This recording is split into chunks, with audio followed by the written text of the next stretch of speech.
Саламатсыздар ма, құрметті қатысушылар. Бүгін қойылымымызды бастайық. Барлығымыз көңіл күйлеріміз қалай? Түгелміз ба? Сыныпта камера қосылып тұр ма? Камера Сәкен мектебі, сосын Мұхамеджанов мектебі, Саранжипов мектебі камераларымызды қосайық. Ары қаратай жалғастырайық. Сонымен көңіл күйлеріңіз қалай, оқушылар? Мұғалім, қазір бізде қоңырау қазір келеді балалар. Жақсы, мен бастай берейін, иә? Бастай берейін. Саранжипов мектебі қосылды, Мұхамеджанов мектебі қазір қосылады, сосын Сәкен мектебі. Сәкен мектебі дауыстыларыңызды бас қойыңыздар, иә, жаңғырып тұр, тура. Бас қоямыз пока дауыстарымызды.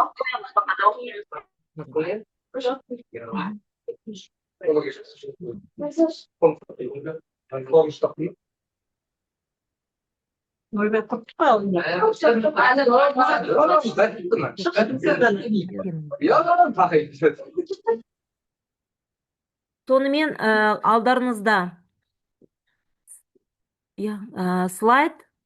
слайдқа көңіл аударамыз, сонымен қараңыздар. Барлықтарыңызға көрініп тұр ғой, иә? Таңертең, яғни жұмбақ миссия дейміз, иә? Таңертең саябақтағы тоғанда екі аққу қатар жүзіп барады. Олардың артынан су бетінде өрнекті сызықтар пайда болып, кей жерлері тыныш, кей жерлері толқынды болып көрінеді. Бұл өрнек неге біркелкі емес деп ойлайсыздар? Кімде қандай ой?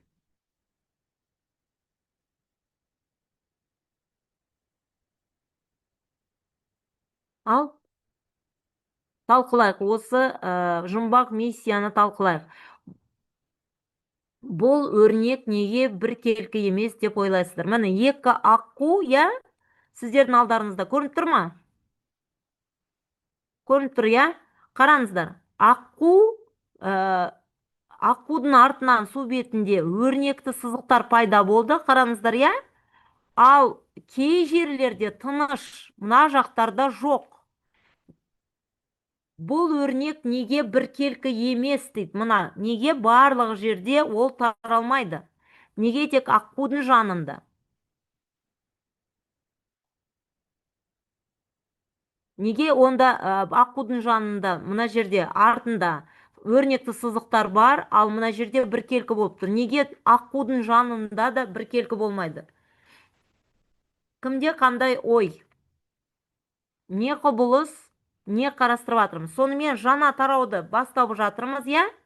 Қараңыздар, бізде алдыңғы тарау электромагниттік толқындар. Енді біз нені қарастырып жатырмыз қазір?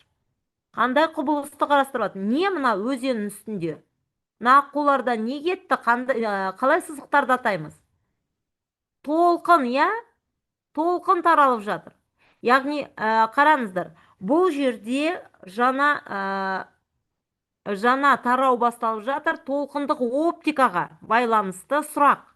Бұл өрнек неге біркелкі емес деп ойлаймыз?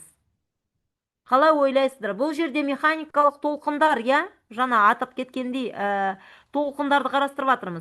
Сонымен осы толқындық оптикаға байланысты, яғни ең алдымен механикалық толқындарды қарастырамыз. Қандай толқын бұл жерде шығып тұр? Кім айтады? Сәкен мектебі, Саранжипов мектебі. Айта қойыңыздар. Кімде қандай ой? Неге біркелкі емес? Айта қойыңыздар.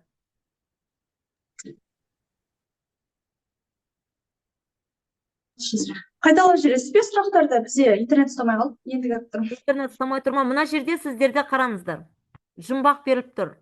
Таңертең саябақтағы тоғанда екі аққу қатар жүзіп барады. Олардың артынан көріп тұрсыздар ма мына жерде? Су бетінде өрнекті сызықтар. Міне, шеңбер бойымен өрнекті сызықтар пайда болды. Кей жерлері тыныш, енді ар жаққа қарасақ тыныш, ондай сызықтар жоқ. Бұл өрнек, яғни мына сызықтар неге біркелкі емес? Сұрақ сіздерге. Бұл өрнек интерференция емес пе? Интерференцияға жатады. Қандай интерференция? Қандай толқындарда болып жатыр бұл? Жарық түсіп тұр, яғни жарықтың интерференциясы, яғни қандай Су толқындарды толқындары. қарастырып жатырмыз? Су Механикалық, толқындар ма? судың ой. үстінде қандай толқындар? Механикалық толқындардың интерференциясын. Бұл жерде механикалық толқындардың интерференциясы болып жатыр. Яғни бірнеше толқын, бұл жерде қабаттасады. Содан сіздерде осындай сызықтар пайда болып тұр. Көріп тұрсыздар ма? Бұл өрнек неге біркелкі емес енді?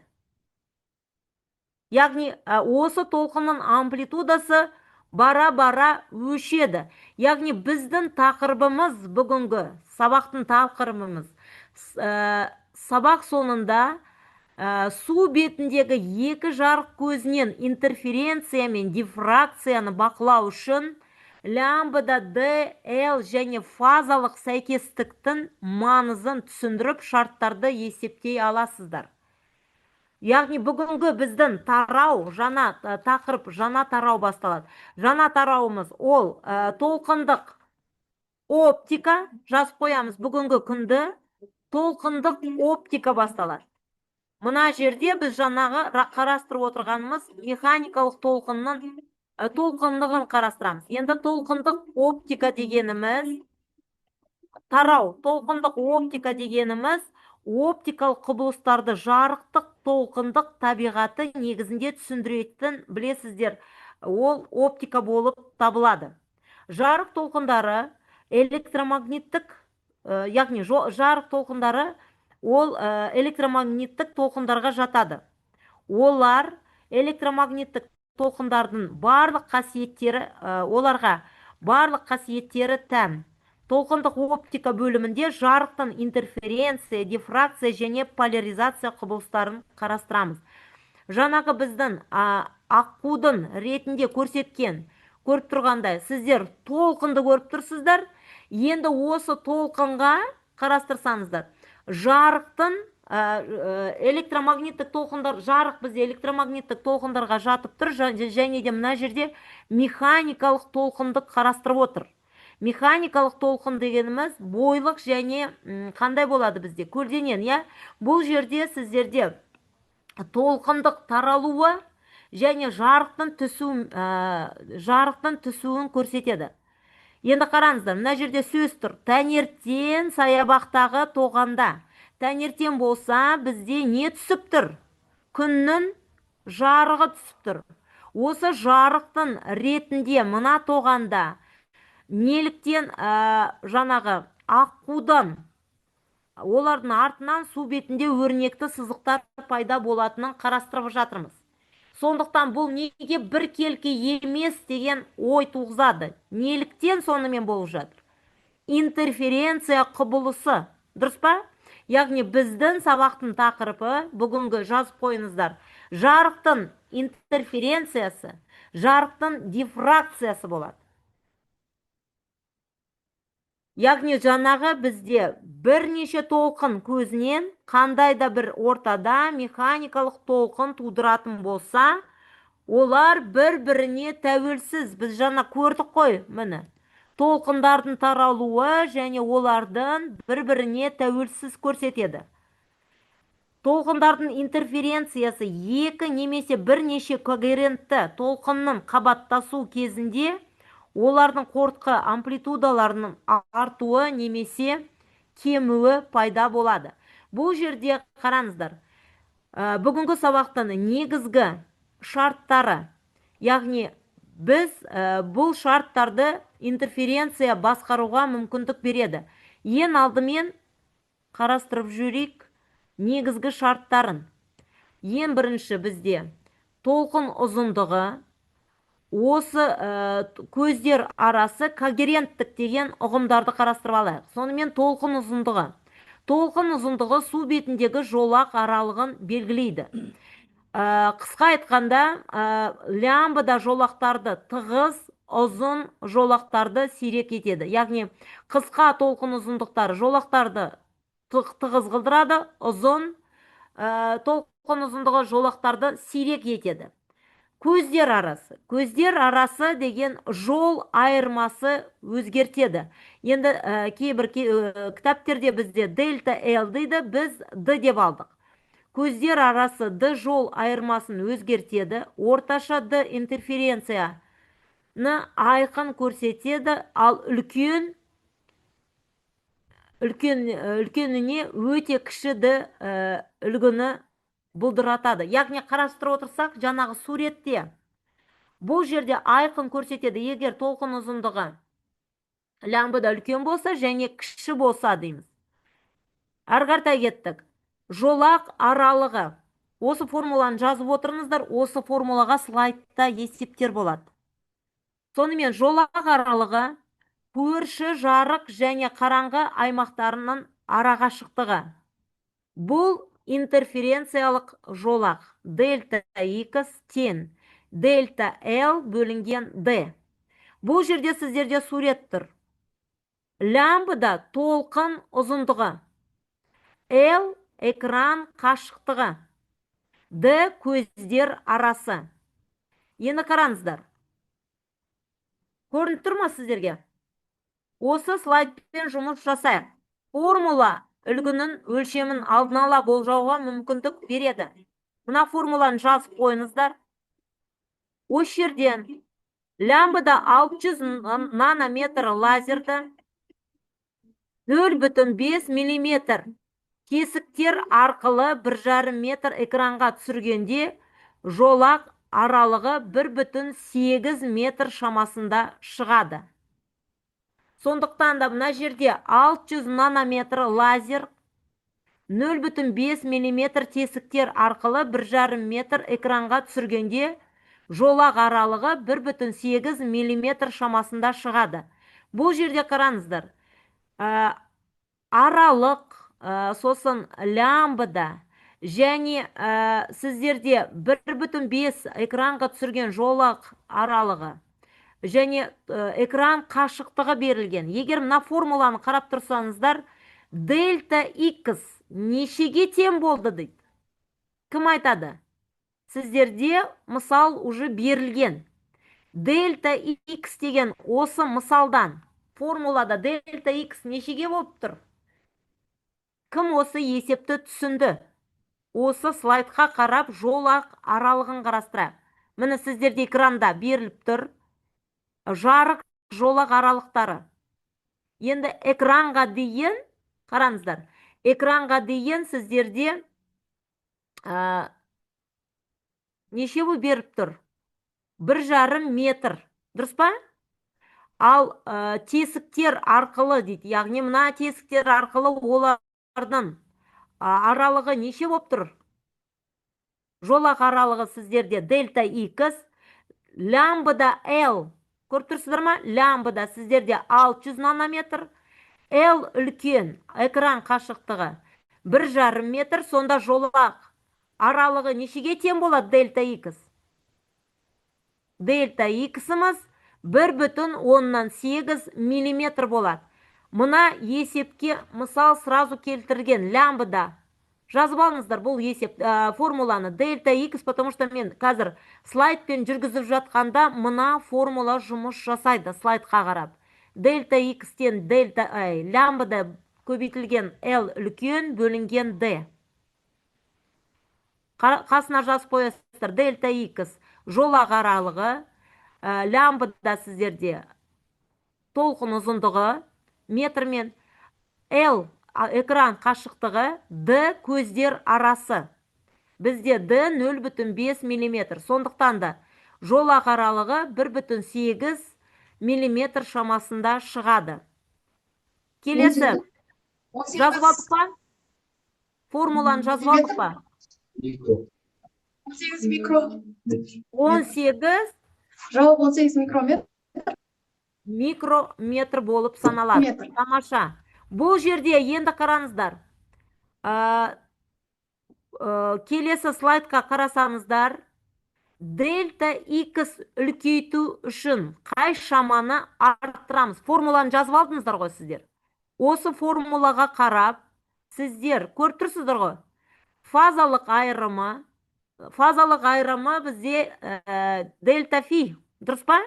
Дельта фи. Енді ары қаратай d дегеніміз не болды? D дегеніміз не болды жаңа? Формулада. Формулаға кім формуланы жазып алды? D-ны жазған шығарсыздар. D дегеніміз не? D дегеніміз не болды? Көздер арасы. Дұрыс па? Сіздерге сұрақ. Дельта x үлкейту үшін қай шаманы арттырамыз? Мұхамеджанов мектебі, Саранжипов мектебі, Сакен мектебі. Айта қойыңыздар. Fazlalık ayırma. Фазалық айырымын арттырамыз. Дұрыс па? Дельта x үлкейту үшін қай шаманы арттырамыз? Яғни, кімде тағы да Саранжипов мектебі фазалық айырымы дейді, Сакен мектебі нені арттырамыз? Дельта x-ті үлкейту үшін. Формуласын жаңа жаздық қой.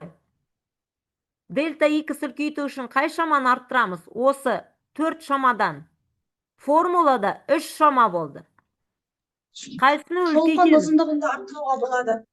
Толқынның ұзындығын арттырсақ, бізде Ekran baş. шамасы артады ма? Саранжипов мектебі. Ой, Саранжипов мектебі артады. Тағы да Сакен мектебі. Сіздерде қандай ой? Сакен мектебі. Сіздерде қандай ой? Мұхамеджанов мектебі. Нені арттырамыз? Қай шаманы арттырамыз? Міне сіздерде суретте де көрсетіліп тұр, яғни дұрыс. Біз бұл жерде лямбдадан арттырсақ, дельта x формулаға қатысты артады. Дұрыс па? Келесі. Енді сіздерде ары қаратай кеттік, дифракция деген ұғым. Дифракция жарықтың тар санылаудан өткенде кен тарауын сипаттайды. Міне, санылаудан өткенде дифракция сіздерде көрсетіліп тұр. Міне, айқын үлгі көру үшін санылау ені А толқын ұзындығымен шамалас болу керек. Егер А дегеніміз, мына жерде сіздерде өте үлкен болса, жарық дерлік түзу өтеді. Өте кішкене болса, жарық күңгірт. Яғни А деген жаңағы санылаудың ені. Сондықтан А шамалас толқын ұзындығына түске анық қараңғы, яғни қараңыздар.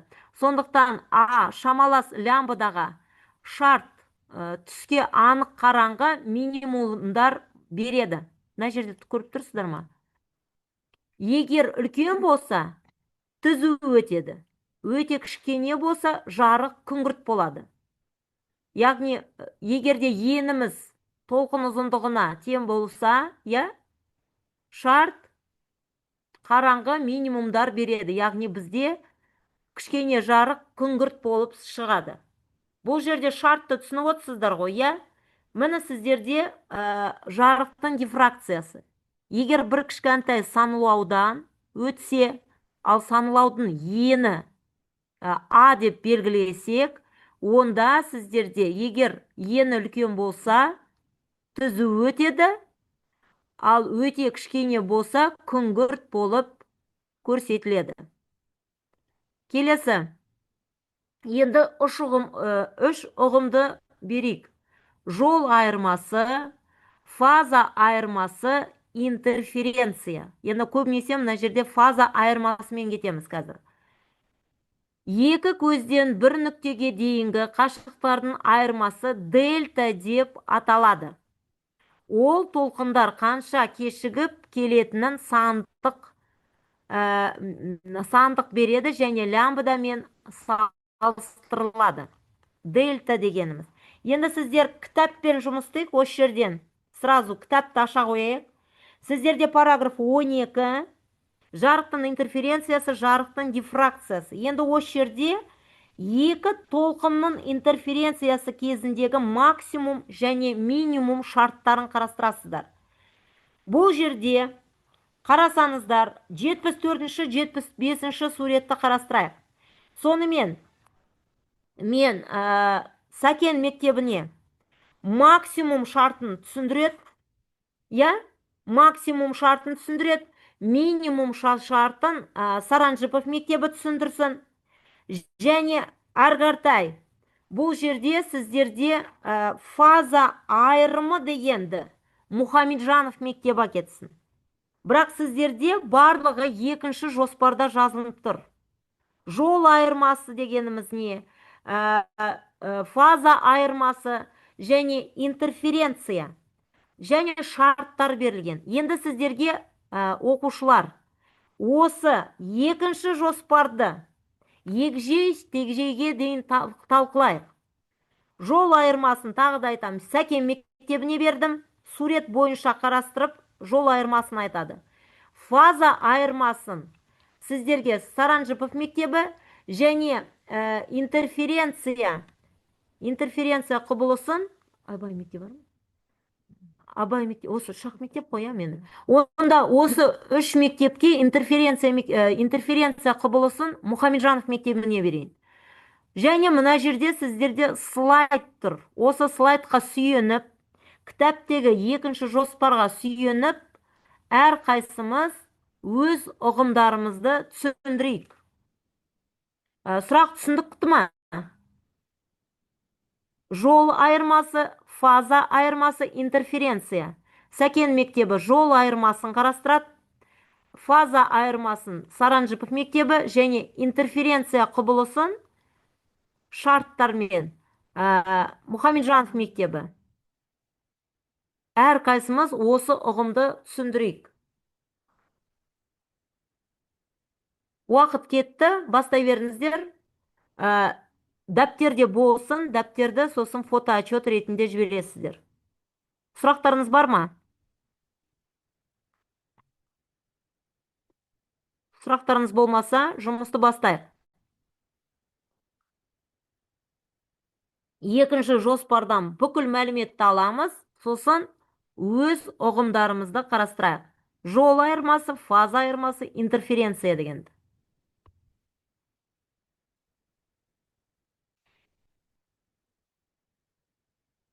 Сонымен Сәкен мектебі сіздер бастайсыздар жол айырмасымен.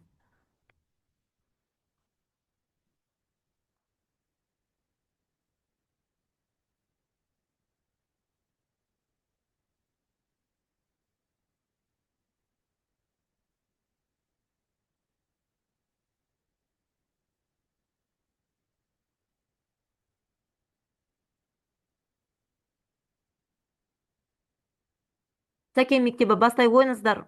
Бар ма жауап? Жол айырмасына бастай беріңіздер. Жол айырмасы дегеніміз не? Және оны қалай түсінеміз?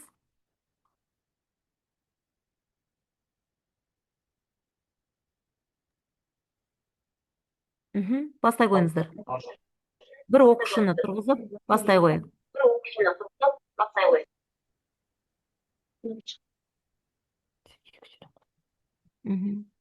Жол айырмасы дегеніміз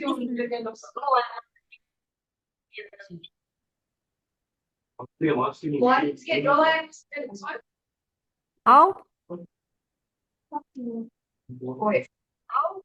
Толқынның максимум және минимум деген бөлігінде. Сол жол айырмасынан бастайсыздар сіздер. Жол айырмасы деген ұғымды, мына слайдта тұр ғой.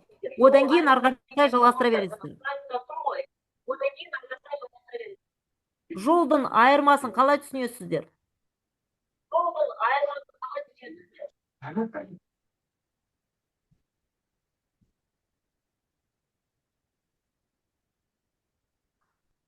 екі көзден бір нүктеге дейінгі қашықтықтардың айырмасы дельта деп аталады. Ол толқындар қанша кешігіп келетінін сандық мәнде береді және ламбдамен салыстырылады. Так, ары қаратай. Енді сіздер кітаппен де жұмыс істеп отырыңыздар. Екі көзден таралатын толқын. Толқындар максимум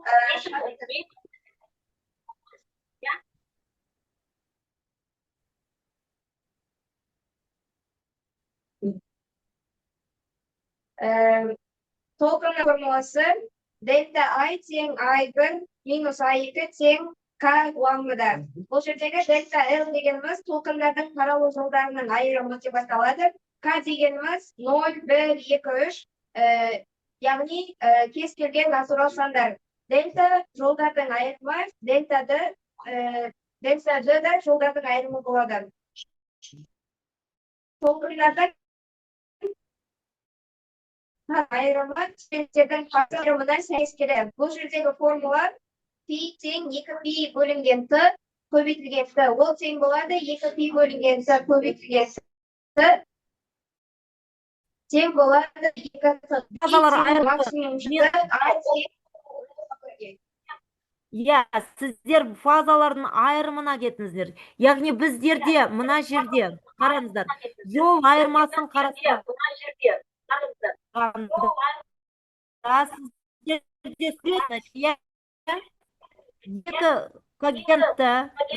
екі когерентті толқындардың жотасы қабаттасып болса, сол кезде сіздерде тербеліс күшейеді.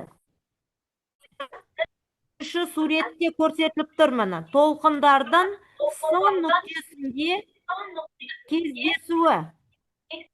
Енді осы жерде қараңыздар. А нүктесінен С нүктесіне L1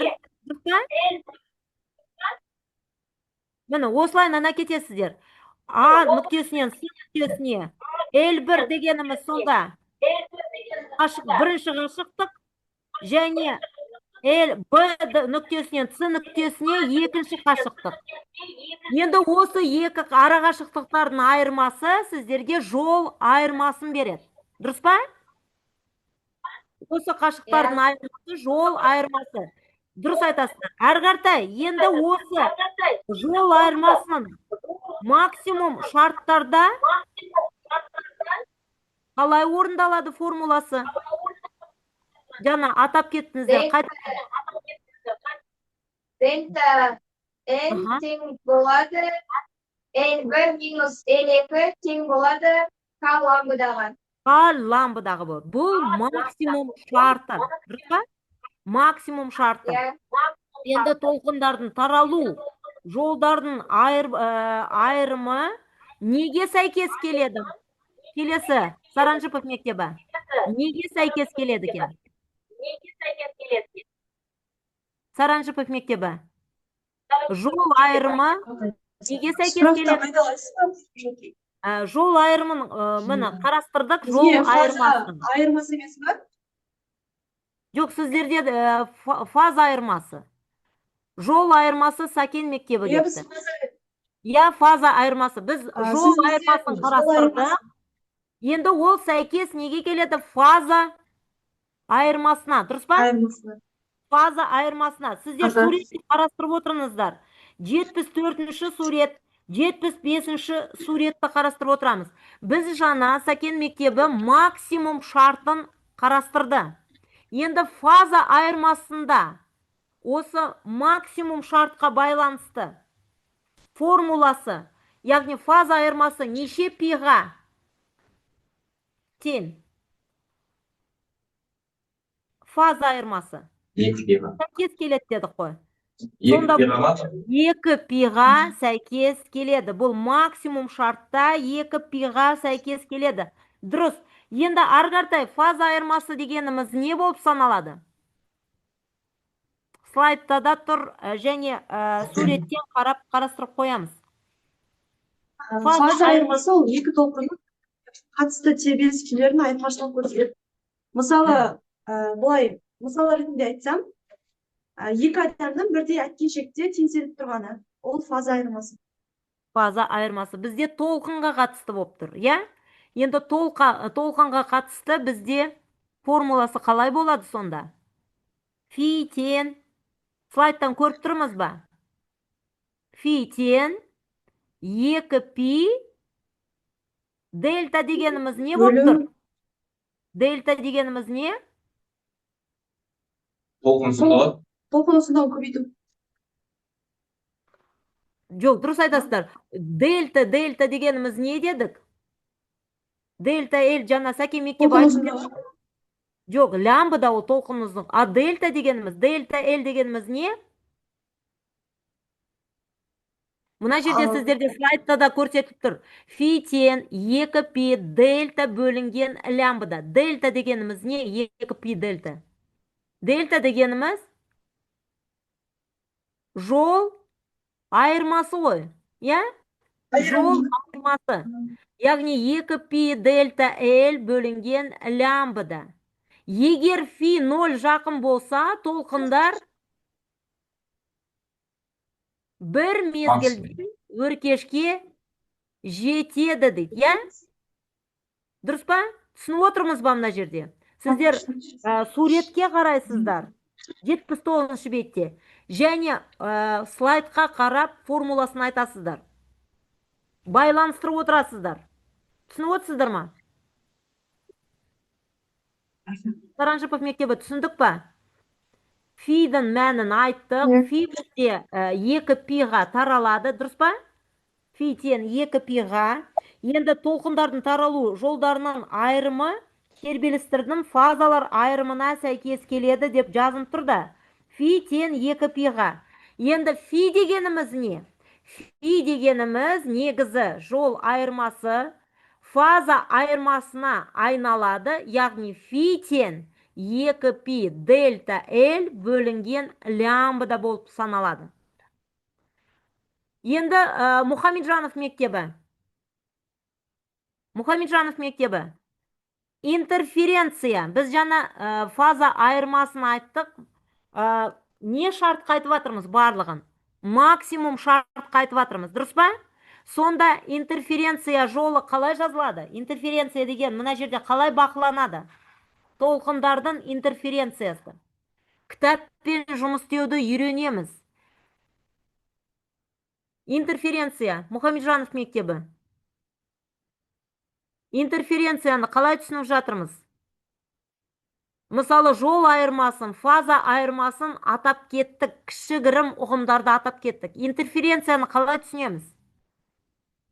Интерференция дегеніміз не болып тұр мына жерде? Және осы шарт интерференцияға қатысты шартты айтамыз. Алдында Сәкен мектебі айтып кетті ол шартты. Максимум шартының формуласы дельта тең к лямбда. Минимум шартының формуласы дельта д тең плюс 1,5 көбейтілген лямбда. Так, енді осы шарттар не үшін берілген бізге? Осы шарттар не береді бізге? Біз шартты айтып жатырмыз, ал шарттар не беріледі?